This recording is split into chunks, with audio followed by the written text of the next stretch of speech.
Selamat malam, selamat datang di Mata Najwa. Saya Najwa Shihab, tuan rumah Mata Najwa. Undang-Undang Cipta Kerja telah disahkan, Presiden sudah bubuhkan tanda tangan. Tetapi polemik belum benar-benar selesai, silang pendapat masih belum juga tererai. Aksi-aksi demonstrasi mungkin akan terjadi lagi, menghidupkan lagi debat soal relevansi masa aksi. Apalagi cerita dari rentetan aksi protes yang lalu masih menyisakan banyak pertanyaan yang perlu diburu. Mengapa belakangan protes kerap berakhir kericuhan? Sudah tepatkah tindakan yang diambil aparat keamanan? Inilah Mata Najwa di balik aksi demonstrasi.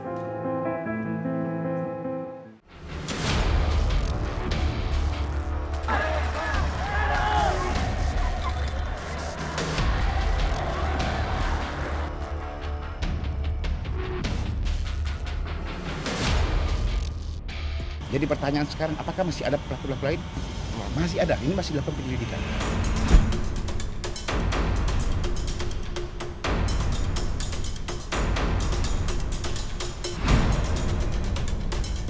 Berantai dan kemudian dia ya terpancing, sayang lah ya.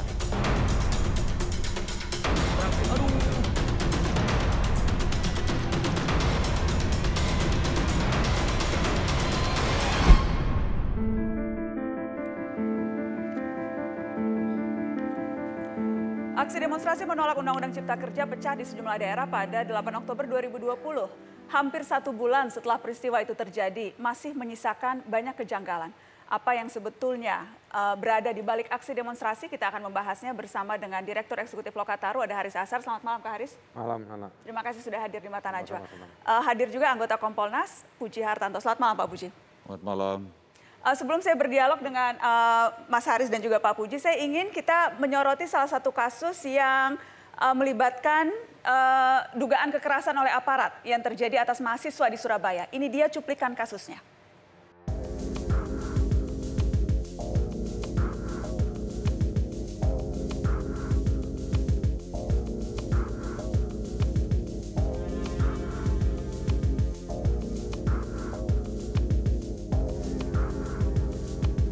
Tindakan kekerasan dari pihak kepolisian, Pak? Tidak ada ya, Pak. Ini apa, Pak? Ini apa? Ini, Pak. Ini warna merah. Ini darah saya, Pak. Ini darah saya. Dan teman saya juga ada yang seperti ini, Pak. Ini darah warna merah, Pak. Itu yang tidak ada ya, Pak. Saya sudah terhubung dengan mahasiswa Universitas Negeri Surabaya, Bintang Keadilan, yang mengalami tindakan kekerasan saat ditangkap oleh aparat keamanan saat demonstrasi menolak Undang-Undang Cipta Kerja. Saya juga tersambung dari Surabaya dengan ayah Bintang, Pak Kapur. Selamat malam Bintang, selamat malam Pak Kapur. Selamat malam Mbak Nana, selamat malam peserta. Saya ingin ke Bintang dulu, kondisi Bintang bagaimana sekarang? Alhamdulillah Mbak Nana, udah sehat, udah bisa beraktivitas seperti biasa. Luka-lukanya waktu itu di mana saja Bintang? Luka-lukanya ada di bagian kepala, ada 5 sobekan, di bagian pelipis ada 1, di bagian tangan juga ada, terus di bagian kaki, telapak kaki ada sobekan. Untuk memar-memarnya di bagian punggung, tangan, bagian pelipis juga banyak Mbak Nana. Bisa diceritakan waktu ditangkap polisi, posisi Bintang waktu itu ada di mana? Di PMKRI, waktu itu yang jadi posko medis. Apa yang Bintang lakukan di sana? Bintang memang petugas medis atau waktu itu di sana karena sudah luka-luka atau bagaimana?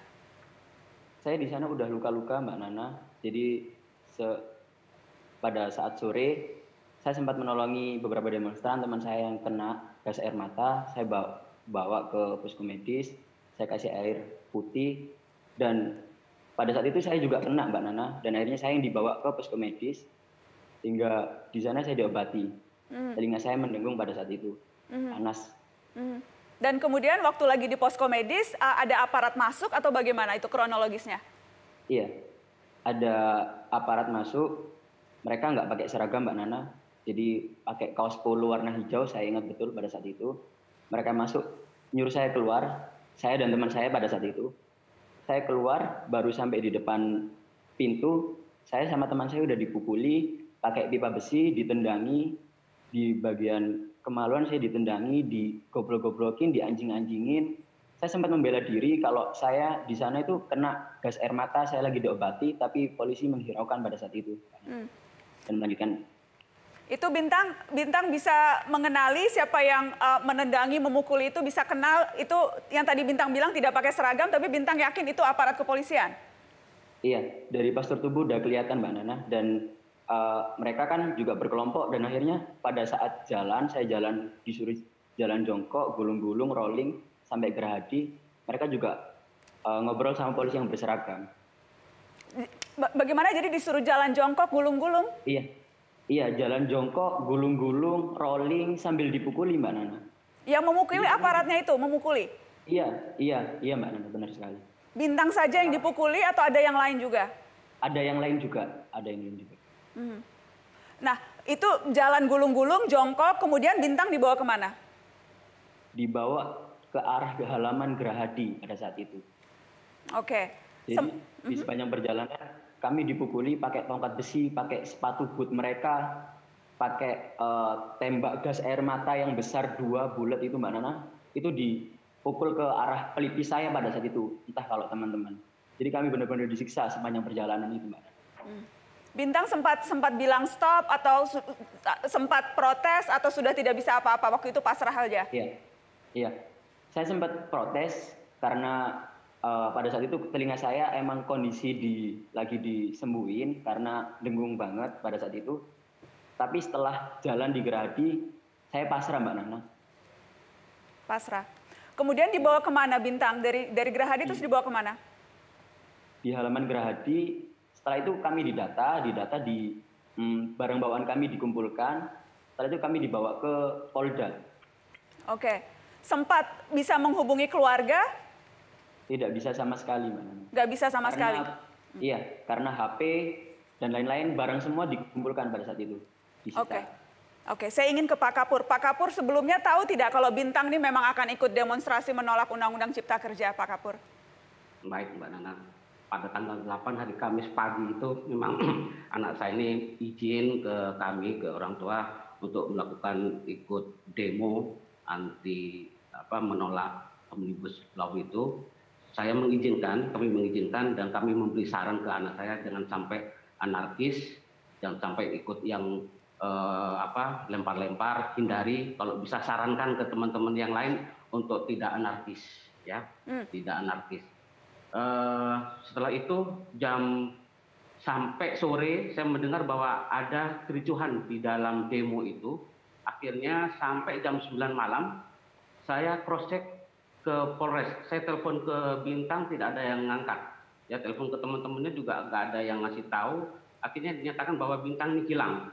Nah hilang sampai jam 9 malam saya cross check ke Polrestabes karena saya mendapat informasi bahwa yang ditangkap adalah ada di Polrestabes. Setelah kita di Polrestabes nyampe di sana ternyata sudah banyak orang tua yang pengen mencari anaknya. Banyak, ada ratusan itu, tapi ditolak sama pihak Polres. Oke, kita ada Pak Kapur, saya ada video yang memang juga sempat Pak Kapur kirimkan ke Mata Najwa. Saya ingin pemirsa juga ikut melihat ketika Pak Kapur datang ke Polrestabes. Kita putarkan yang ini. Tindakan kekerasan dari pihak kepolisian, Pak. Ya, itu jadi tadi Anda bertanya ke Polrestabes, spesifik Anda bertanya apakah meminta jaminan keamanan begitu ya Pak? Kenapa Pak? Betul. Kenapa bertanya spesifik dan meminta jaminan itu karena apa? Apa sudah dengar atau sudah curiga atau bagaimana? Saya mengkhawatirkan dan beberapa orang tua bilang bahwa anak-anak kita itu dipukuli. Makanya saya tanya pihak Polres, apakah betul anak saya itu aman, tidak ada kekerasan yang dilakukan oleh pihak aparat polisi. Mereka, Pak Polisi menjawab katanya tidak ada, dijamin tidak ada. Itu Mbak Nana. Tapi setelah saya ngecek di Polrestabes malam itu ya, paginya saya dijanjikan untuk menemui anak saya.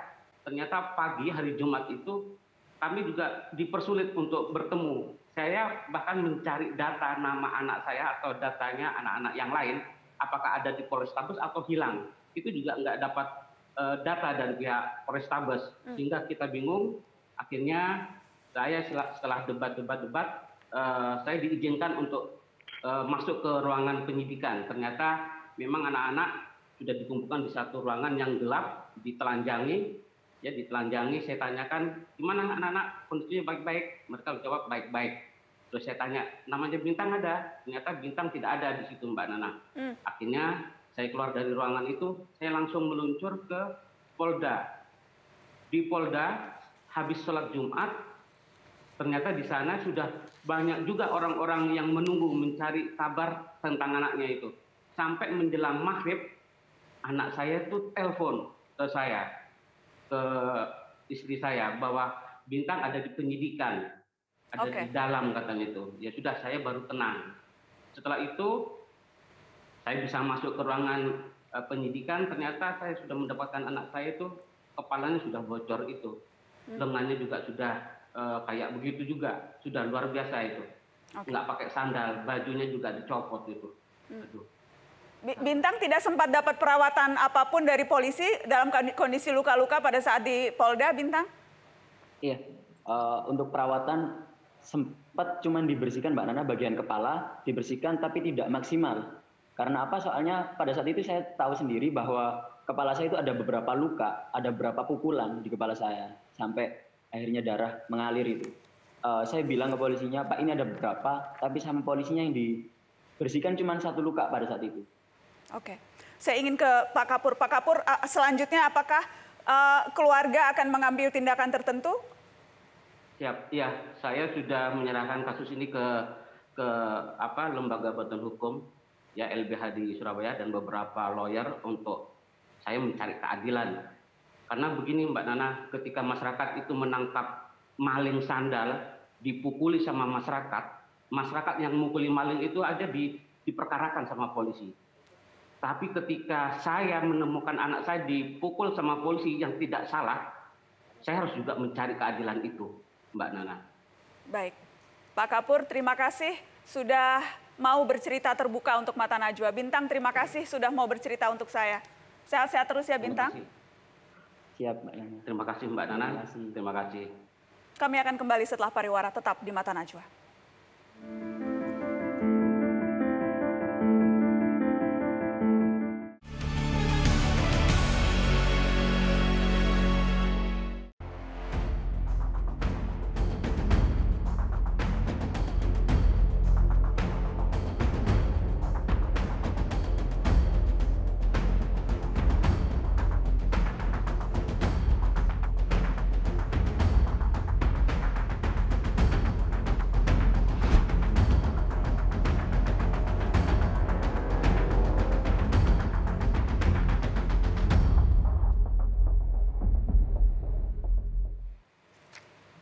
Kekerasan dalam aksi demonstrasi juga terjadi di Makassar, seperti yang dialami oleh Andri Momonto, dosen Universitas Muslim Indonesia yang menjadi korban salah tangkap aparat. Saya sudah terhubung dengan Andri Momonto langsung dari Makassar dan tersambung juga dari Makassar, Kabid Humas Polda Sulawesi Selatan, Kombes Polisi Ibrahim Ponto. Selamat malam, Pak Ibrahim. Selamat malam, Bang Andri. Malam, Mbak Nana. Baik, saya ingin ke Bang Andri dulu. Kondisinya bagaimana sekarang, Abang? Alhamdulillah sudah membaik. Cuman memang saat ini masih kontrol terus ya, check up. Karena bagian kepala sampai hari ini tuh masih nyeri. Dan mungkin ini bisa lihat Manana, bagian kiri mata saya ini belum dalam kondisi normal bisa dibandingkan ya. Jadi persisnya luka-luka Abang apa saja, Bang? Luka itu bagian kiri ini semua ini lebam. Sempat ada pendarahan di dalam mata ya, tapi alhamdulillah untuk sekarang sudah membaik. Terus bagian tangan ada goresan sebelah kanan. Kemudian di bagian wajah goresan juga, lebam pada bagian bahu kanan. Kemudian lebam pada bagian paha kanan dan goresan juga, serta kayak apa ya, orang bilang bahasa umumnya itu kayak darah mati kira-kira seperti itulah ya ini Mbak. Tampilan yang ini itu. Ya, saya ingin tahu ceritanya malam itu ketika Anda ditangkap, itu sebetulnya Abang sedang melakukan apa dan tujuannya apa ada di daerah itu? Gini Mbak Nana, saya sebenarnya itu dari rumah ya, dari rumah. Karena rumah saya itu ke dekat lokasi titik aksi itu ya tidak terlalu jauh lah gitu. Nah, saya kan kebetulan tinggalnya sendiri. Nah, saya pergi cari makan gitu. Makan hanya makanan ringan saja gitu untuk makan malam saya. Nah, saya sore itu kan memang lagi menyusun BKD. Beban kerja dosen namanya. Itu tanggung jawab saya yang saya harus laporkan setiap semester. Itu tepatnya di Cafe 2 Jiwa gitu. Nah, saya harus setor besok. Nah, makanya setelah saya cari makan malam itu, saya mau pergi ngeprint di depan salah satu kampus yang ada di Makassar. Nah, tempat print saya itu memang di situ. Dan itu bisa di cross check. Selama ini saya ngeprint di tempat itu. Oke. Karena saya harus akui saya tidak punya print, Mbak, di rumah. Oke. Apa yang terjadi, Bang, kemudian? Nah, akhirnya karena masih ada masa aksi, saya menunggu. Saya pikir sudah larut. Saya pikir teman-teman masa aksi sudah pada bubar sebagian, gitu. Saya menunggu. Nah, saya parkir motor, gitu. Nah, kemudian saya berada di bahu jalan. Saya tidak pernah pindah dari posisi awal saya ketika saya berada di lokasi. Oke. Ada namanya balai-balai di situ. Nah, pada akhirnya ada lontaran gas air mata, gitu. Kira-kira sekitar 15 atau 15 menit ketika saya ada di posisi itu. Nah, karena ada lontaran gas air mata, maka saya menghindar ke dalam parkiran salah satu minimarket. Oke. Itu mungkin yang saya sempat kirim ke teman-teman Mata Najwa yang di CCTV itu. Oke, kita akan tunjukkan CCTV-nya. Jadi Anda sedang berada di parkiran minimarket dan kemudian kita akan lihat supaya teman-teman pemirsa Mata Najwa juga bisa menyaksikan langsung. Anda yang di sebelah, boleh sambil dijelaskan, Bang Andri? Ya, nanti ini Mbak ya, saya belum pada. Nah, ini saya pegang helm nih, Mbak. Pegang helm tuh di situ yang dipegang helm. Oke. Nah, ini saya tetap di samping box nih, saya. Iya. Gitu ya. Nah, itu ada yang menghampiri saya berpakaian biasa. Yang Anda yang ditarik itu ya, Bang? Iya, dikerah baju. Nah, ini momen ketika saya mengeluarkan KTP saya dan menjelaskan saya bukan bagian daripada masa aksi dan saya seorang dosen. Nah, tapi itu tidak diindahkan sama sekali, Mbak Nana. Nah, ini mungkin dari CCTV ini, ketika saya mulai ditarik, di situ mulai ada pemukulan dari oknum, dari belakang. Kurang lebih ada 3 orang kalau salah, dari CCTV ini. Nah, ini oknum yang berseragam nih. Memakai nih tadi. Anda bisa mengenali tidak yang memukuli Anda, Bang? Oh, saya tidak, Mbak Nana. Saya tidak bisa mengenali siapa karena pakai protektor. Mungkin identitas pun saya tidak tahu. Saya hanya tahu itu adalah oknum aparat yang berseragam. Sesuai dengan CCTV dan bahkan ini juga sudah diamankan dari pihak kepolisian dalam hal ini Polda. Oke, jadi bisa diceritakan pengeroyokan itu oleh berapa orang, kemudian apa saja yang mereka lakukan, apakah dengan tangan kosong atau alat, boleh ceritakan ke kami? Gini, Mak, setelah dari sini pemukulan ini kan dari CCTV yang sedang tayangkan ini, itu saya digiring ke jalan raya, itu kurang lebih 10 menit atau 15 menit kayaknya, 10 menit lah. Nah, saya dipukuli secara bersama-sama, yang saya hanya ingat itu adalah oknum kepolisian yang berseragam. Saya sempat jatuh 4 kali, seingat saya waktu itu. Dan kemudian paha kanan saya lebam itu, seingat saya itu dihantam pakai tameng. Pakai tameng. Kemudian setelah itu saya kurang lebih 10 menit itu dihajar bersama-sama. Saya sempat jatuh 4 kali, kemudian saya dibawa di mobil. Di mobil itu saya sempat dipukuli sebanyak 4 kali. Nah, di mobil pun dipukuli? Dipukuli, bagian kepala, Manana. Oleh siapa? Bagian kepala. Oleh oknum yang sama atau aparat yang berlainan? Kalau menurut saya itu oknum yang berbeda, Mbak Nana. Karena bergantian, ada yang dari bawah yang naik ke atas mobil. Dari bawah naik khusus untuk memukul Anda di mobil? Iya, Mbak Nana gini, saya mau bilang, tapi ini ada satu oknum, seorang pimpinan, tapi beliau itu dalam kapasitas membela saya. Beliau memberikan saya tempat duduk yang waktu itu saya awalnya duduknya di bawah. Kemudian beliau sempat menghalangi sebenarnya, maksudnya memberikan instruksi jangan, ini Pak dosen gitu. Karena sempat saya memberikan kartu tanda pengenal saya ke beliau. Nah, beliau sampaikan bahwa jangan, ini Pak dosen. Nah, bahkan tapi tetap di waktu itu ada pemukulan juga. Nah, maksud saya gini, Mbak Nana, saya mau sampaikan bahwa ternyata di lapangan ini ada pimpinan yang sudah memberikan instruksi jangan. Tapi ada oknum-oknum yang tidak mengindahkan apa yang menjadi perintah dari pimpinan. Ini faktanya, Mbak Nana. Bahkan ketika beliau sudah ada gini, Mbak Nana, saya mau cerita sedikit. Jadi pada saat itu, sopir yang mengendarai kendaraan itu, kendaraan milik kepolisian ya. Nah, beliau bilang gini, Mbak Nana. Beliau bilang, jangan ke sini, ini ada Pak ini. Saya ada Bapak. Gitu.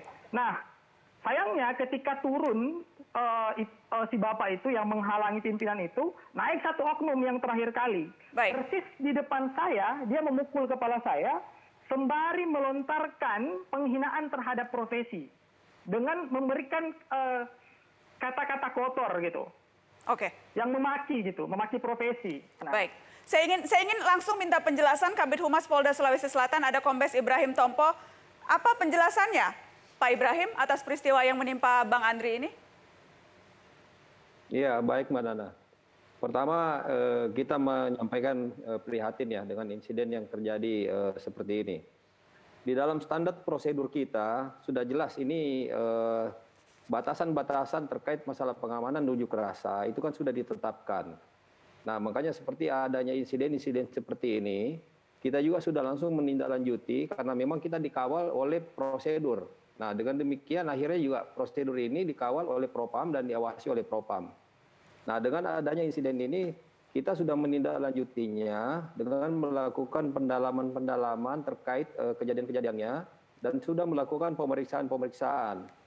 Tadi juga sudah ada lagi WhatsApp dilaksanakan oleh Irwasda dengan mengajak para penyidik dan penyelidik di lapangan untuk melakukan pemeriksaan terhadap kemajuan proses dari penanganan kejadian insiden ini. Ini juga bagian dari atensi Bapak Kapolda untuk melakukan pemeriksaan secara objektif mungkin untuk bisa mengetahui kejadian-kejadian yang terjadi ini. Oke, sejauh ini Pak Ibrahim, apa saja temuan investigasi internal kepolisian? Karena kan ini peristiwanya sudah hampir 1 bulan yang lalu. Apakah memang sudah bisa diidentifikasi siapa-siapa saja yang melakukan pemukulan dan penganiayaan ini?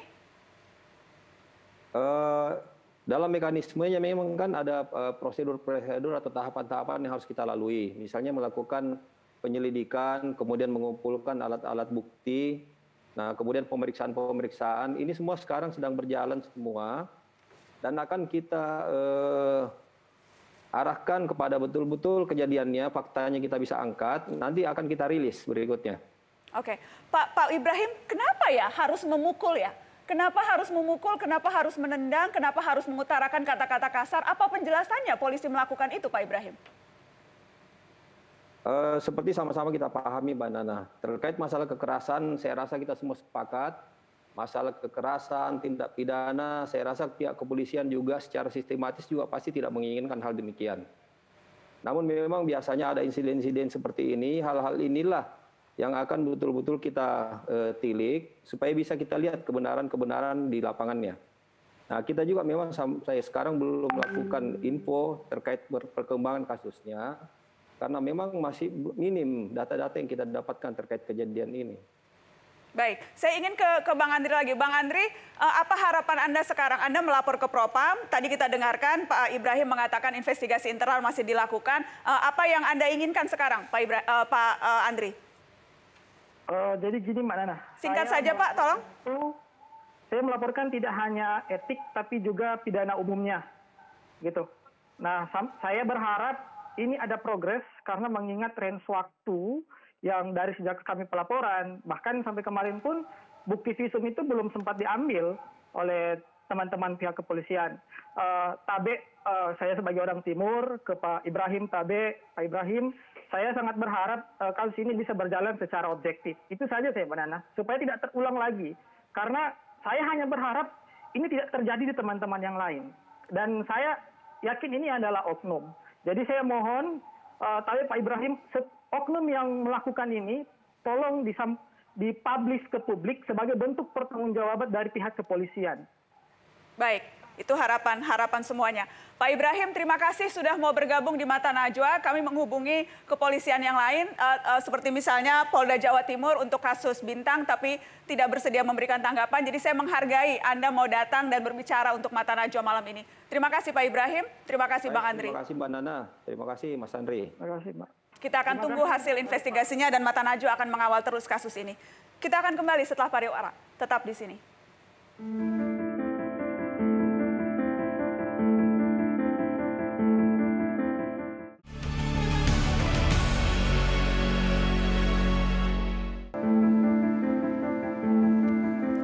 Ya, kita akan membahas apa yang terjadi pada dua kasus di Surabaya dan Makassar yang tadi saya berbincang di awal. Sebelumnya saya ingin menyapa Deputi 7 Badan Intelijen Negara atau BIN, ada Pak Wawan Hari Purwanto. Selamat malam Pak Wawan. Selamat malam Mbak. Baik, sebelum saya ke Anda, saya mau ke Mas Haris dulu. Mas Haris, tadi ada dua kasus yang rasanya tidak hanya dua itu, karena Mata Najwa juga menerima ada begitu banyak laporan tentang kasus-kasus yang serupa di Surabaya dan Makassar. Apa saja temuan Anda? Temuannya banyak ya. Dan kesimpulannya setelah melihat berbagai temuan itu, apa sesungguhnya latar belakang peristiwa-peristiwa ini? Sebetulnya saya mulai dari kesimpulan aja. Ya. Saya menduga ada cukup kuat bukti ini yang telah terjadi sebetulnya pelanggaran HAM yang berat. Ini bukan cuma pelanggaran HAM. Pelanggaran HAM yang berat terutama dalam definisi kejahatan terhadap kemanusiaan, serangan terhadap warga sipil yang dilakukan secara sistematis atau meluas. Ya, dengan sejumlah cara yang diatur tuh di Undang-Undang 26 tahun 2000 tentang pengadilan HAM. Salah satunya soal penyiksaan, penangkapan sewenang-wenang dalam konteks yang sistematis. Sistematisnya di mana? Jadi ini bukan random, bukan oknum, bukan? Oh bukan, ini memang terorkestrasi dengan baik karena memang ada telegram dari Kapolri tanggal 2 Oktober yang memang meminta, kalau kita baca itu ada mobilisasi dari sektor cyber, di sektor lapangan, menggunakan instrumen hukum untuk dalam rangka mengamankan agenda pemerintah soal Omnibus Law itu. Jadi memang surat telegram Kapolri itu tidak objektif. Kita akan tunjukkan ini telegramnya yang tadi Anda maksudkan. Ya, nomor 645 kalau nggak salah. Misalnya ini melaksanakan giat fungsi intelijen deteksi dini. Kemudian sempat juga ada poin melakukan cegah, redam, alihkan aksi UNRAS yang dilakukan oleh kelompok buruh maupun elemen aliansi. Kemudian lakukan cyber patrol pada medsos dan manajemen media untuk bangun opini publik yang tidak setuju dengan aksi unjuk rasa dan sebagainya. Jadi ini menurut Anda bukti bahwa ini sistematis? Ini bukti bahwa ini sistematis. Sistematis itu artinya ada mobilisasi negara. Ada mobilisasi negara untuk melakukan serangkaian tindakan yang ditujukan kepada warga sipil. Telegram ini menjadi pintu masuk untuk melegitimasi di dalam lingkungan kepolisian, memobilisasi berbagai polda, ini ditujukan kepada kapolda-kapolda, untuk melakukan hal-hal yang diminta di dalam telegram tersebut. Dan ini bertentangan dengan berbagai hal. Satu, dengan Perkap nomor 1 soal penanganan tindakan anarkisme. Yang kedua, dengan sejumlah peraturan, misalnya kita sudah ratifikasi perjanjian internasional soal tindakan larangan menggunakan penyiksaan dan tindakan kejam lainnya. Oke. Ada banyak aturan tersebut. Dan menurut saya ini harusnya yang bekerja adalah Komnas HAM.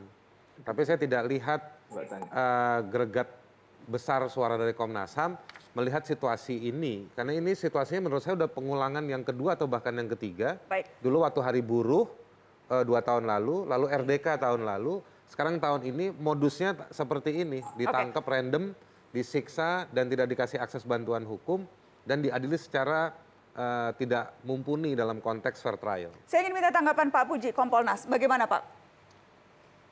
Saya mungkin melihatnya untuk hal ini secara umum itu adalah positive thinking ya. Kita berpikir secara positif bagaimana telegram Kapolri itu dikeluarkan. Salah satunya ada poin tadi deteksi dini. Artinya aparat semua di lapangan harus bisa mendeteksi ya apa yang positif, apa yang negatif, dan kemudian apa yang bisa menjadikan unjuk rasa kalau memang itu menjadi besar. Ya. Kemudian yang kedua berkaitan dengan bagaimana mencegah ya, unjuk rasa itu bisa dialihkan dengan kegiatan-kegiatan yang positif. Artinya fungsi Binmas itu akan bekerja, itu kalau kita nalar positif. Kemudian ada lagi bagaimana cyber untuk melaksanakan patroli. Karena apa? Karena penyebab daripada kumpulnya massa, kemudian menjadikan emosional, itu kan adanya juga dari medsos yang mungkin tanda petik ya hoax. Nah, sehingga dengan demikian diperintahkan melalui TR itu agar lakukan patroli cyber. Apabila kemudian itu ada, segera dilakukan namanya untuk antisipasi. Bagaimana tapi soal yang tadi ada pemukulan dan sebagainya yang ya, tadi Mas Haris bilang bahkan itu sistematis begitu? Saya tidak sependapat kalau itu sistematis ya. Karena saya melihatnya itu ada 4 hal yang harus kita coba cermati. Jadi ketahuan akar permasalahannya. Pertama, Undang-Undang Cipta Kerja ini diciptakan ya. Semua sudah pada tahu mungkin bahwa tidak mungkin pemerintah itu menciptakan suatu undang-undang itu untuk mengesahkan rakyatnya. Pastinya ada peningkatan untuk kesejahteraan. Itu satu, kesejahteraan. Yang kedua tentang keamanan. Enggak mungkin juga masyarakat luas itu untuk tidak ingin aman. Ya, yang ketiga yang akan Mbak tanyakan tadi masalah etika dan moral. Ya, nah bagi saya di Kompolnas itu melihat secara jernih bagaimana kesejahteraan, keamanan, etika, moral itu harus betul-betul diwujudkan secara baik. Nah tadi kaitan dengan masalah bagaimana kok ada pemukulan. Nah berarti ada semacam yang tidak puas di situ, kemudian mengungkapkan emosinya. Emosinya apa? Yaitu tadi. Dan itu bisa dibenarkan? Ya, dalam arti saya ingin melihatnya emosi dari mana dulu diawali. Kalau tadi konteksnya adalah apa? Itu dari sebentar. Kita awali dari masyarakat yang unjuk rasa, ya kan? Pastinya kalau polisi sendiri dia tidak bisa menahan emosi, pasti akan terbawa emosi seperti tadi yang kita lihat. Nah, berangkat kalau yang tadi kita lihat sedang tidak melakukan apa-apa justru. Iya, tapi sedang kan kita berdiri, tidak melihat dari awal sebelumnya. Apakah unjuk rasa itu damai-damai Pak Puji, jadi Anda mau mengatakan kalau itu dipancing maka itu bisa dimaklumi? Bisa saja, bukan dimaklumi. Artinya terpancing kemudian ada oknum anggota yang tidak bisa menahan diri. Karena saya waktu itu kan juga melihat di lapangan. Polisi biasa saja sudah dilempar segala macam dia tenang-tenang saja. Nah sudah begitu saking anarkisnya, nah disitulah polisi. Kalau dia tidak tahan, nah pasti tadi ada yang melempar. Kalau tidak tahan bisa dilempar? Kalau Pak Puji ini kan sebenarnya kayak mau bikin film nih, mau menjelaskan nih kenapa begini karena ada begini gitu. Kita kan lagi bicara soal hak partisipasi warga, soal penegakan hukum. Dan penjelasan Pak Puji yang seperti Humas Mabes Polri ini menurut saya lebih cenderung pakai narasi-narasi besar. Yang menurut saya tadi Bintang, lalu ada dosen dari Makassar, Andri tadi sebenarnya ini sedikit dari banyak. Bahkan Mabes Polri aja merilis angkanya hampir 6.000 yang ditangkap, lalu masih ada yang ditahan dan akan dibawa ke proses persidangan. Baik. Jadi sebelum saya nanti kita lanjutkan, tapi menurut saya mestinya Pak Puji itu tugasnya membongkar temuan kesalahan-kesalahan polisi, bukan malah justru membangun rasionalisasi yang nggak rasional. Oke, kita harus break, nanti kita lanjutkan setelah pariwara. Setelah ini kami akan tunjukkan ada temuan eksklusif tim Mata Najwa yang akan kami hadirkan sesaat lagi, tetap di sini.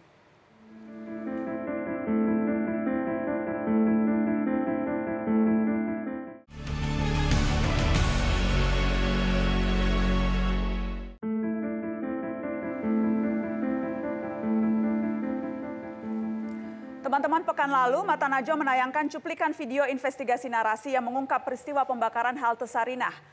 Video itu kami kumpulkan dengan memanfaatkan data terbuka lewat CCTV dan media sosial.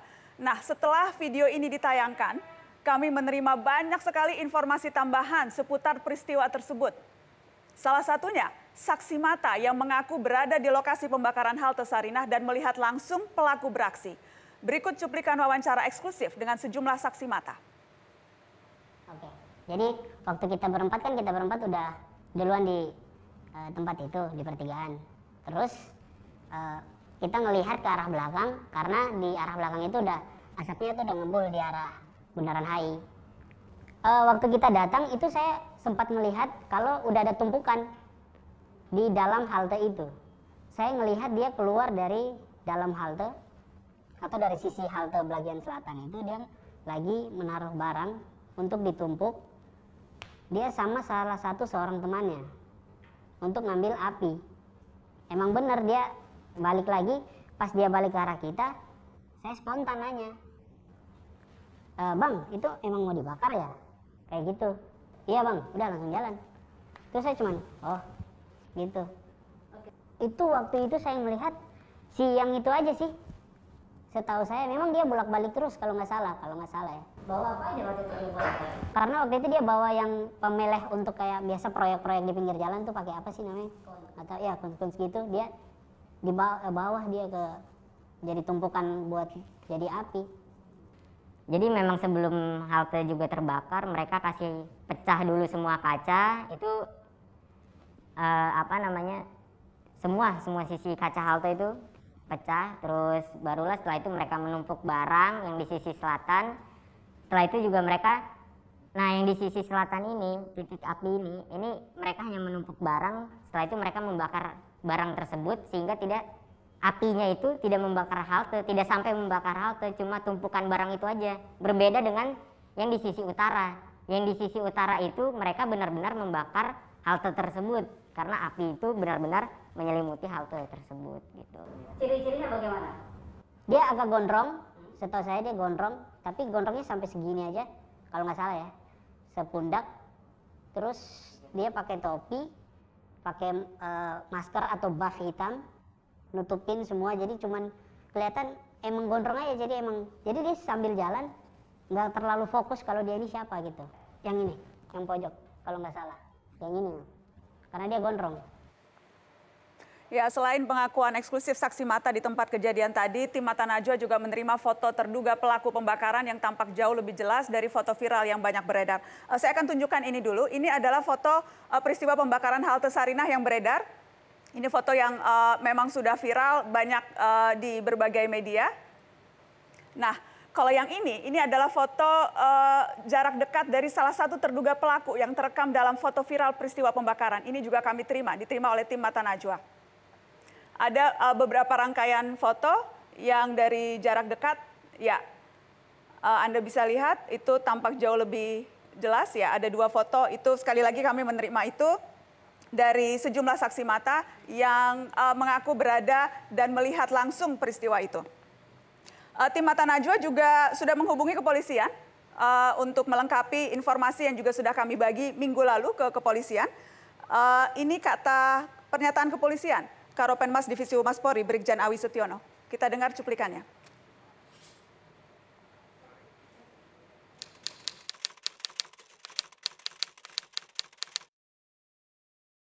Terkait dengan informasi dari media yang terkait video yang beredar itu, tentunya itu menjadi masukan daripada penyidik untuk proses penyelidikan. Namun demikian, penyidik Polda Metro Jaya kan sudah juga melakukan penyidikan dan beberapa kasus yang sudah ditangani dan beberapa tersangka sudah Ya, masih terus diselidiki oleh Polda Metro Jaya. Baik, saya ingin ke BIN, ada Pak Wawan Purwanto di ujung sana. Pak Wawan, saya ingin minta tanggapan Anda, Pak, karena BIN sejak jauh-jauh hari sudah mengatakan memang telah menelusuri dan telah menemukan aktor, telah menemukan pelaku. Apa analisa Anda atas peristiwa pembakaran sejumlah halte di Jakarta, Pak Wawan? Ya, ini memang secara sistematis dia sudah merencanakan dan mereka lebih cenderung datangnya lebih sore, sudah semua bergerak dan dia mencari celah ya untuk melakukan penyerangan. Nah, ini yang terus dilakukan penelusuran karena ini adalah by design. Saya berkali-kali sampaikan, demo itu tidak masalah. dipersilahkan untuk demo. Tapi kalau merusak, ini sudah pidana. Oleh karenanya pengungkapan secara detail ini terus dilakukan dan tentu saja mencari bukti-bukti dan juga saksi serta juga olah TKP. Di sanalah nanti bisa dilakukan langkah untuk melakukan upaya-upaya bagaimana sanksi itu diterapkan. Kita tidak, ya. Ya, by design yang berkepentingan membuat rusuh siapa Pak Wawan? By design ini yang Anda maksud, jadi siapa yang paling berkepentingan untuk membuat rusuh pada saat demonstrasi? Ya, ini tentu satu kelompok yang menggunakan berbagai pola lah, termasuk cara-cara anarko untuk secara sistematis mereka melakukan penyerangan dan mereka juga sudah sejumlah nama-nama juga tertangkap lah di sana dan tinggal pengembangannya. Kelompok anarko ini sudah dijejak dari sejak awal memang selalu seperti itu dan kita juga melakukan langkah-langkah secara ekstra supaya ini juga ada proses pembelajaran khususnya karena banyak diantaranya juga melibatkan anak-anak yang di bawah umur. Oke, jadi BIN lebih pada pembinaan. Ya, jadi BIN menduga ini dilakukan oleh kelompok anarko, termasuk yang dugaan BIN termasuk yang melakukan pembakaran halte, termasuk sejumlah orang terduga yang memang terlihat di kamera CCTV, Pak Wawan. Ya, salah satunya kelompok anarko. Sementara yang lain kan memang ada film-film dari CCTV dan mereka melempar bom molotov dan melakukan pergerakan yang lebih masif itu kan sedang terus dilakukan penjejakan karena dia kan menutup dirinya itu dengan topi kemudian dengan masker dan upaya supaya tidak tampak terlihat secara jelas. Jadi mereka sudah merencanakan dengan cara menyembunyikan identitas maupun juga dari sorotan CCTV yang ada. Oleh karenanya maka ini terus dilakukan upaya penyelidikan lebih mendalam. Dan nantinya dari pengembangan apa yang di lapangan insya Allah ada titik terang begitu. Saya ingin minta tanggapan Mas Haris Azhar, ini kelompok anarko? Nggak tahu ya, cuman ada yang gemuk. Saya jarang ketemu anak anarko agak gemuk, biasanya kurus-kurus. Ini gini saya mau bilang, ini kan kalau lihat dari videonya Narasi yang saya lihat juga beberapa hari lalu, itu memang orang-orang ini bukan demonstran. Gitu. Yang saya keberatan adalah narasi yang dibangun sampai melibatkan pimpinan daerah, marah-marahin demonstran, yang seolah-olah mau mengatakan bahwa yang bakar halte, yang melakukan kekerasan adalah para demonstran. Yang kita juga nggak ngerti apakah orang-orang yang ditahan dari 6.000 orang itu adalah pelaku-pelaku tersebut. Karena ketika video Narasi keluar, mestinya kan dicocokkan apakah yang ada di video itu adalah orang-orang yang ditangkap. Nah, orang-orang atau mahasiswa yang ditangkap, anak muda yang ditangkap, itu ditangkap lalu dituduh. Tapi kita nggak ngelihat pada peristiwa yang mana. Ini kan cuma tuduhan aja dianggap melakukan provokasi dan melakukan kekerasan. Nah, ini yang menurut saya nggak sinkron. Jadi maka tadi saya keberatan sangat berat dengan pernyataan Pak Puji yang juga saya pikir ini bagian dari cara-cara pihak negara menuduh mahasiswa yang turun itu melakukan kerusuhan, sampai seorang profesor yang jadi Menko aja juga bilang bahwa itu semua melakukan kerusuhan makanya ditangkap dan lain-lain. Menurut saya makin hari makin terbukti tidak matching, nggak sinkron, nggak ketemu tuduhan tersebut dengan yang ditangkap. Tetapi justru ada orang-orang yang melakukan kekerasan yang merusak agenda hak konstitusionalnya para warga yang muda-muda ini, justru orang-orang ini nggak ditindak, bahkan kelihatan sangat terorganisir merencanakan, bukan cuma yang ada di video Narasi.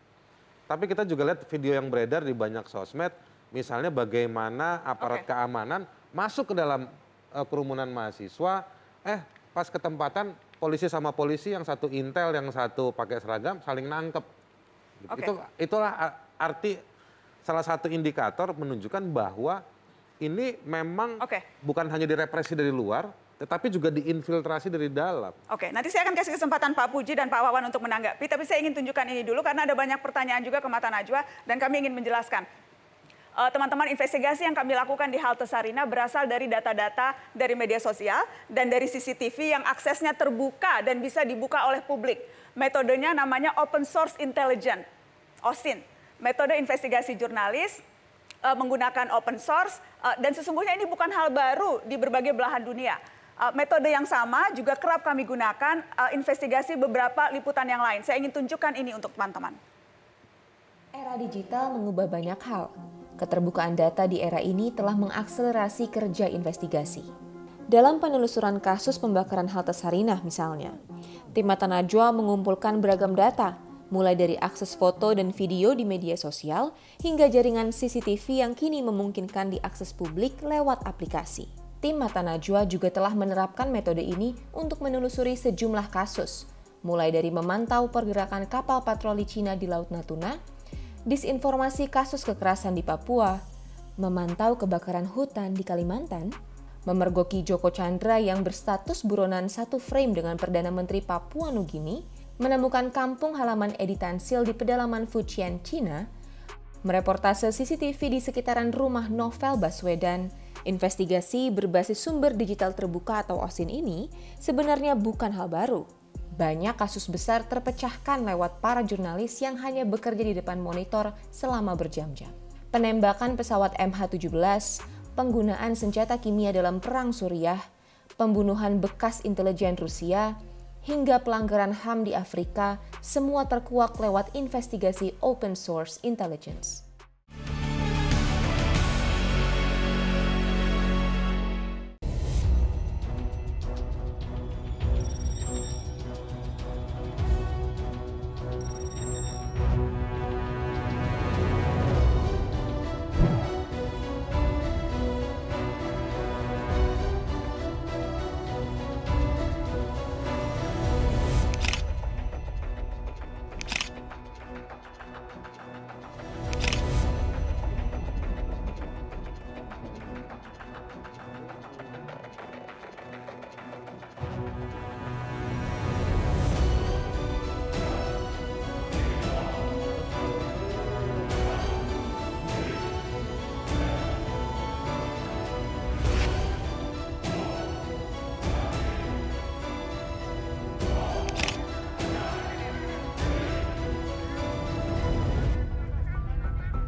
Kita sudah dapatkan data terkait pelaku, sebenarnya sudah teridentifikasi, tinggal kita tindak lanjut saja.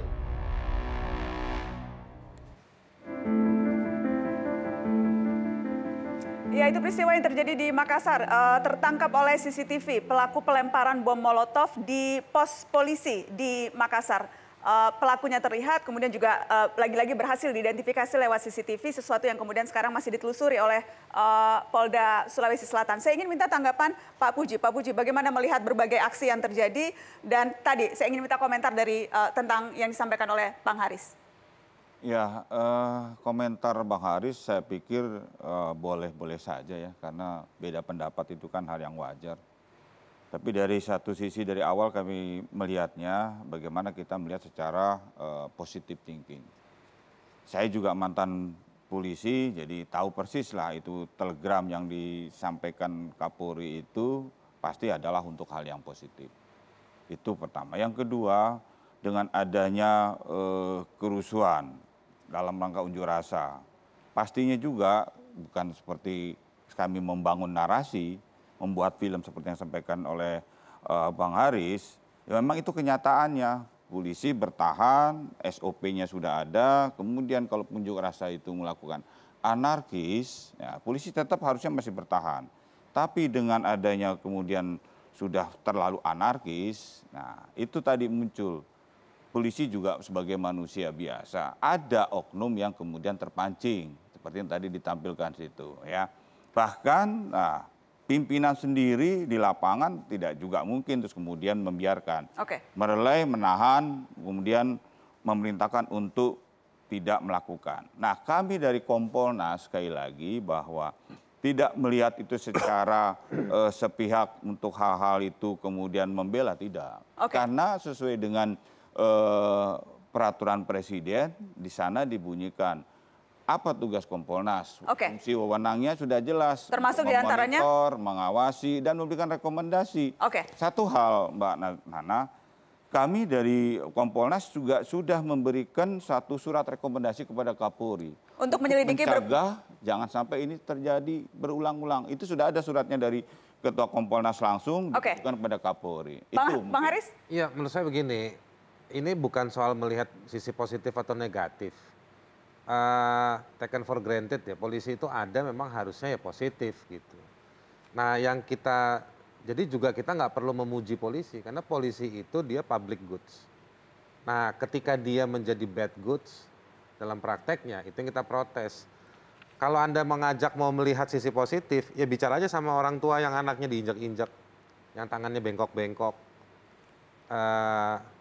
Jangan datang dalam beberapa kasus, orang korban itu banyak didatengin pakai uang. Saya bisa nunjukin banyak kasus. Gitu. Jadi menurut saya, bukan itu yang dimau sama mereka. Bapaknya Bintang tadi udah jelas tuh. Dia minta keadilan, dia minta proses hukum, dikasih ke LBH Surabaya supaya jalan terus. Ini kan cuma satu. Ada kekerasan di atas kekerasan. Peristiwa di Ternate misalnya, tanggal 28, 29. Teman-temannya ditangkap tanpa alasan yang jelas, lalu sejumlah mahasiswa datang ke Polres di kota Ternate, malah dikenain represi lagi. Saya juga bingung ya, polisi itu kan sempat ya, saya menyaksikan bagaimana polisi itu bisa dialog di beberapa waktu yang lalu. Tapi belakangan kok saya melihatnya ada masif police brutalities gitu. Jadi brutalitas polisi di mana-mana selama satu tahun terakhir ini, dan itu coba diuntungkan. Ini mungkin juga ada korelasinya dengan keuntungan dan kenikmatan institusi polisi di dalam omnibus. Yang dapat kewenangan, izin, ada satu pasal yang kita nggak ngelihat di Undang-Undang Polri, kok di Undang-Undang Omnibus ada kewenangan-kewenangan baru. Jadi apakah ini ada korelasinya? Mungkin Pak Puji sebagai Kompolnas yang terus-terusan bikin rasionalisasi buat tindakan-tindakan polisi ini bisa menjelaskan.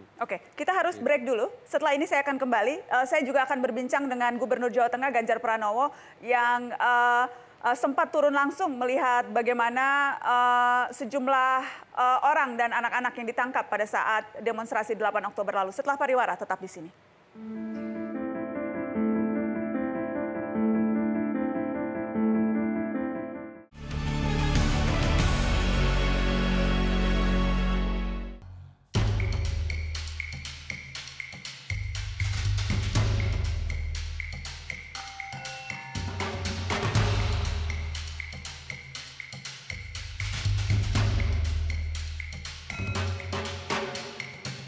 Anak-anak SMK rupanya dia dapat pesan dari WA Group, ya, pesan berantai begitu, dan kemudian dia ya terpancing. Sayang lah ya. Kalian nggak pernah bersyukur. Kalian dipengaruhi orang begitu mudahnya kalian. Coba bayangkan, seandainya kalian terluka babak belur, kalian harus di rumah sakit. Itukah hadiah yang kalian berikan kepada orang tua kalian? Cium kakinya! Cium kakinya!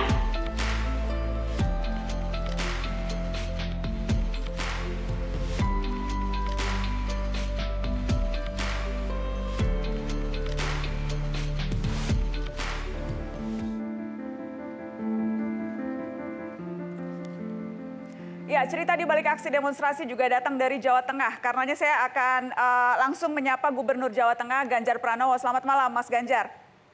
Ya Mbak Nana, selamat malam. Mas Ganjar, waktu itu Anda sempat menemui langsung pengunjuk rasa yang ditangkap dan diperiksa polisi pasca kericuhan. Apa yang bisa Anda gambarkan ke kami, Mas?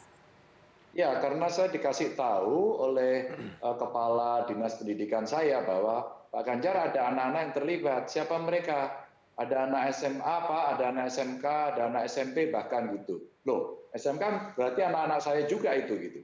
Iya Pak, sekarang di mana mereka? Ditangkap polisi Pak. Langsung saya telepon Kapolrestanya, saya coba datang. Kebetulan pas pintu masuknya itu ada anak-anak yang lagi duduk di situ. Ternyata itulah anak-anak yang dikelompokkan di anak-anak pelajar itu. Lalu saya tanya dia, kenapa kamu ikut demo? Ya saya iseng aja Pak, lewat gitu. Itu hampir semua sama jawabannya. Saya iseng aja. Tapi ada orang tua, wali murid yang mengatakan dia dapat grup WA. Maka kemudian mereka tergerak untuk grup WA itu, memang ada ajakan lah kira-kira begitu. Nah, setelah itu saya tanyakan, kamu demo apa? Demo tolak undang-undang, Pak. Undang-undang apa? Apa ya undang-undangnya tadi ya? Ya pokoknya itulah, Pak, gitu. Jadi mereka dengan polosnya.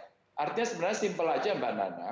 Tugas saya melindungi anak-anak agar dia tidak masuk dalam kondisi yang relatif bahaya, saya katakan, karena kondisinya seperti itu. Dan yang terjadi di depan kantor saya, begitu ada yang masuk pertama, saya dikasih rekamannya semua, langsung dipilok, ada hurufnya A begitu, dan kemudian teriakannya pokoknya robohkan. Nah, itu aja. Nah, kalau ada anak-anak di situ kan ya mereka bisa jadi korban gitu. Di beberapa kasus, tapi memang sempat ada kericuhan yang terjadi, Mas Ganjar. Apa yang kemudian bisa Anda sampaikan begitu dari pengamatan Anda ketika peristiwa demonstrasi yang kemudian ada kericuhan? Apakah memang sesimpel ada penyusup yang masuk? Kalau tadi istilah Pak Wawan, ada dugaan kelompok yang disebut anarko, ada yang memang dalang-dalang yang sengaja hendak membuat rusuh dan kemudian menyalahkan massa demonstran yang damai. Apa yang bisa apa yang Anda temukan, Mas Ganjar, di Jawa Tengah? Saya hanya bisa merasakan saja, karena kejadian pagi itu saya lagi ada acara di Purworejo. Kemudian saya kontak staf-staf saya. Apakah para demonstran pengen ketemu saya? Kalau iya, saya akan kembali ke Semarang, karena butuh waktu agak lama.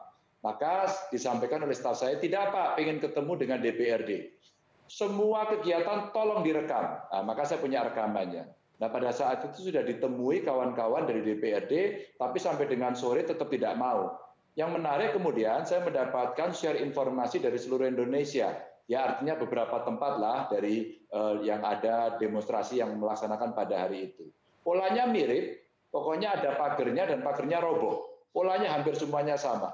Jadi artinya hari itu pesannya mungkin seolah-olah ini seragam gitu, pokoknya roboh. Nah, siapa di antara mereka kita tidak pernah bisa mengidentifikasi satu-satu. Ada yang memang baju buruh, ada yang memang kemudian menggunakan jaket alma mater, dan saya tidak punya ilmu intelijen. Gampang saja kemudian membaca saya bahwa di situ kemudian ada pilok pertama, terus kemudian melempar lampu, terus kemudian mecahin batu bata. Maka pada saat itu, ini sudah skenario, pasti skenario ricuh begitu saja. Maka ricohlah dan robohlah pagar tembok kami.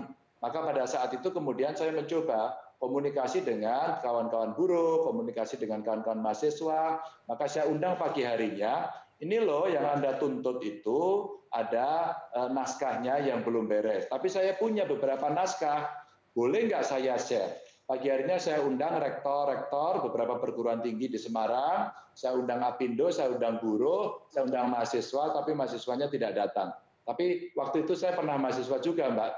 Kayaknya emang agak gengsi juga sih kalau diundang gitu ya. Dan akhirnya kita nggak bisa komunikasi dengan mahasiswa, komunikasilah dengan yang hadir hari itu. Nah setelah itulah kemudian saya sampaikan pada teman-teman bahwa kami membuat posko di Dinas Tenaga Kerja. Maka kalau ada pertanyaan, ada sesuatu, silakan datang ke sana. Sementara saya mengkolek informasi. Ada dari kawan-kawan menteri, ada dari Balek, ya, ada dari kawan-kawan dewan. Agar sebenarnya ini apa sih yang dipertanyakan? Karena saya juga menyampaikan, Mbak, saya sempat dibully juga. Disampaikan begini, loh, Anda sudah baca undang-undangnya gitu?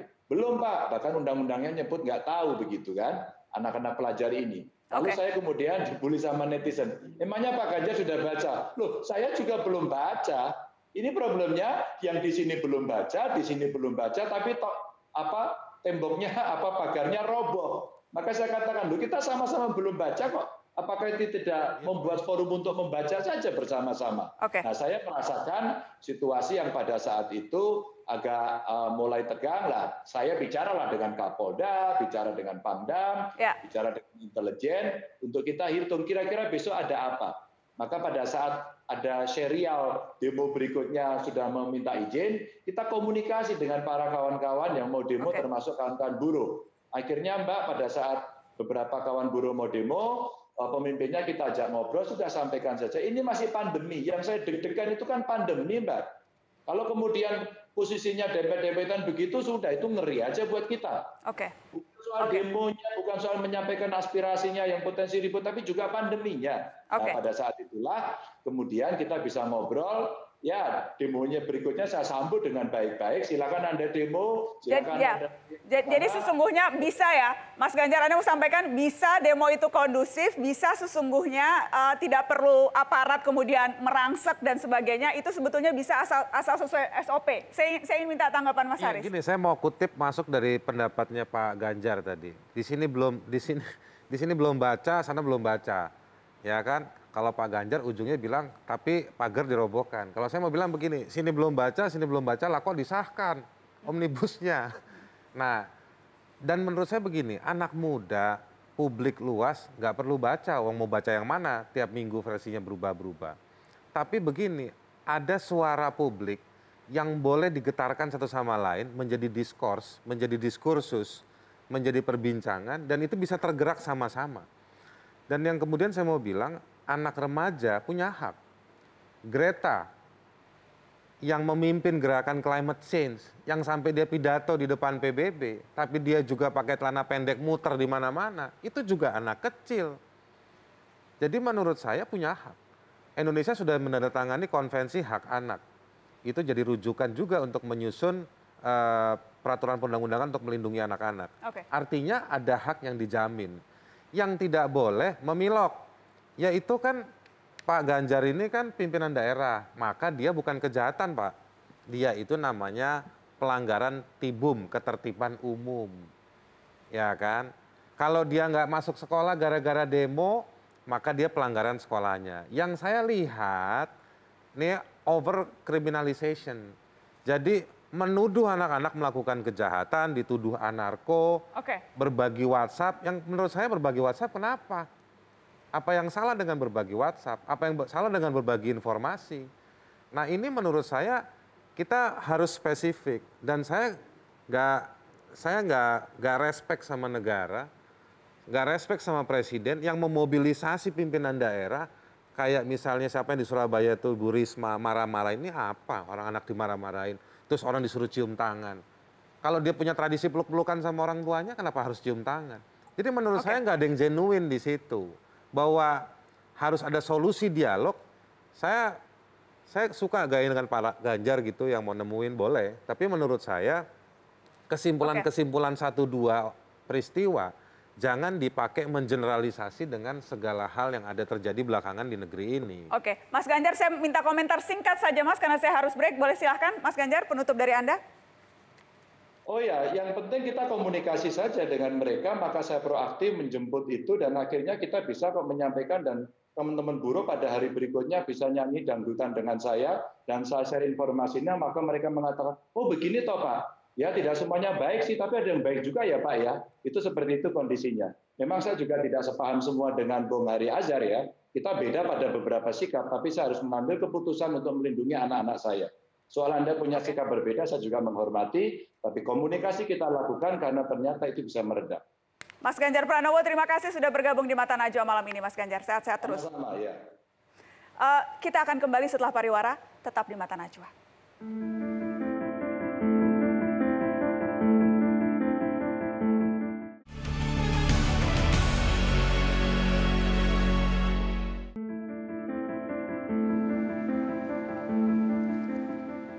Saya ingin ke Deputi 7 BIN Wawan Purwanto. Pak Wawan, yang jelas sebelumnya kita dengar pernyataan sejumlah menteri, misalnya demonstrasi ini ditunggangi kepentingan politik, dibiayai asing, sempat Menteri Pertahanan mengatakan itu. Nah saya ingin tahu temuan-temuan BIN sejauh ini menguatkan sinyalemen itu atau malah justru menemukan hal sebaliknya? Ya sekarang kita karena bola sudah ditangani penegak hukum, semua nanti kita bisa saksikan pada saat sidang peradilan. Di sana dilakukan secara terbuka dan tidak ada yang ditutup-tutupi, semuanya fair sehingga nanti akan tampak dan masyarakat bisa menilai dan kita ingin semuanya transparan sehingga tidak ada seawah sangka karena negeri kita ini kan menuju kepada sesuatu yang kita idamkan, meskipun yang kita idamkan itu pasti awalnya menuai pro dan kontra. Sehingga kalau misalnya ada proses hukum seperti ini, ya secara seksama kita tegak hormati dan secara prinsip kita ingin semua menghormatinya. aturan main itu tetap kita juga yang membuat, sehingga andai kata di dalam demo itu ada pelanggaran-pelanggaran, ya kita harus siap untuk menerima sanksinya, karena sebetulnya demo tidak dilarang. Tapi termasuk pelanggaran-pelanggaran yang dilakukan oleh oknum aparat ya Pak? Ya, semuanya ada propam, kemudian juga ada proses pra-peradilan, kemudian di dalam internal kepolisian sendiri ada ankum, atasan yang berhak menghukum, dan semuanya juga di sana disampaikan tentu dari setiap kali ada pelanggaran kode etik maupun juga apapun yang dilanggar di situ tentu ada sanksinya. Jadi tidak ada yang kita bebas hukum atau bebas nilai, tidak. Jadi semua bertanggung jawab. Gitu. Terima kasih Pak Wawan sudah bergabung di Mata Najwa. Pak Puji, singkat saja Pak Puji. Propam sudah ada, tadi katanya sistem seharusnya sudah ada. Akankah memang masyarakat akan melihat kalau memang ada oknum aparat yang melakukan pelanggaran, itu bisa dipastikan juga memang menerima sanksi? Pak Puji, dari Kompolnas bisa juga membantu menjamin itu? Iya, kami menjamin itu karena seperti apa yang tadi disampaikan oleh Pak Wawan itu sudah tepat. Dan tadi di awal saya sudah sampaikan, Kompolnas sudah memberikan rekomendasi. Nah, berarti terus kemudian kita awasi apa yang terjadi berkaitan dengan masalah pelanggaran hukum. Kami setuju bahwa masyarakat yang melakukan demo anarkis ya ditindak sesuai hukum. Nah, anggota pun begitu yang melakukan dia tindakan kekerasan atau mungkin melanggar hukum, ya ditindak. Tadi seperti yang Pak Wawan sampaikan itu sudah tepat. Nah, kami sekarang monitor dan mengawasi itu. Dimonitor, diawasi Kompolnas. Publik apa yang bisa dilakukan? Singkat Mas Haris, kita juga ikut mengawal? Biasanya sih yang dibawa ke proses hukum itu justru yang dapat tekanan publik. Lembaga-lembaga pengawas itu malah nggak efektif menurut saya. Jadi saya lebih terima kasih ke Narasi, Mata Najwa, publik, sosial media. Kasus Kendari tahun lalu tuh yang 4 mahasiswa ditembak sampai tengkoraknya hancur segala macam, saya pikir itu kemarahan publik lewat saluran informasi yang menurut saya lebih efektif, baru kemudian nanti ada lembaga-lembaga pengawas yang datang. Jadi memang sebetulnya saya melihat penegakan hukum itu salah satu faktor pentingnya itu memang pada democratic crowd, jadi kerumunan publik yang mengklaim demokrasi. Jadi sebagai penutup saya mau bilang begini Nana, blessing in disguise-nya ini begini. Situasi yang makin represif di negara ini justru makin melahirkan daya tahan yang lebih bagus di masyarakat sipil. Jadi saya sekali lagi mau respect saya yang luar biasa buat teman-teman anak muda, mahasiswa yang memang terus bersuara. Jadi kalau bisa teruslah. Terus bersuara. Terima kasih sudah menyaksikan Mata Najwa malam ini. Selamat malam teman-teman, sehat semuanya. Sampai jumpa. Thank you Mas Haris, Pak Puji. Terima kasih.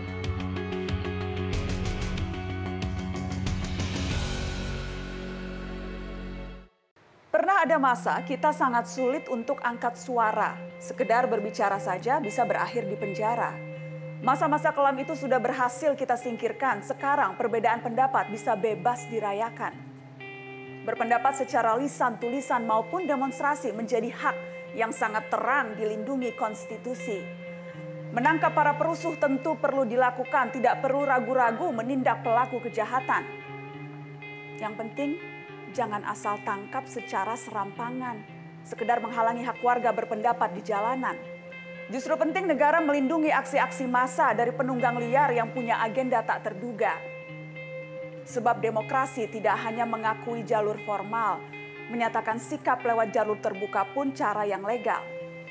Aspirasi publik perlu didengarkan institusi resmi, agar aksi ekstraparlementer tak terjadi berkali-kali.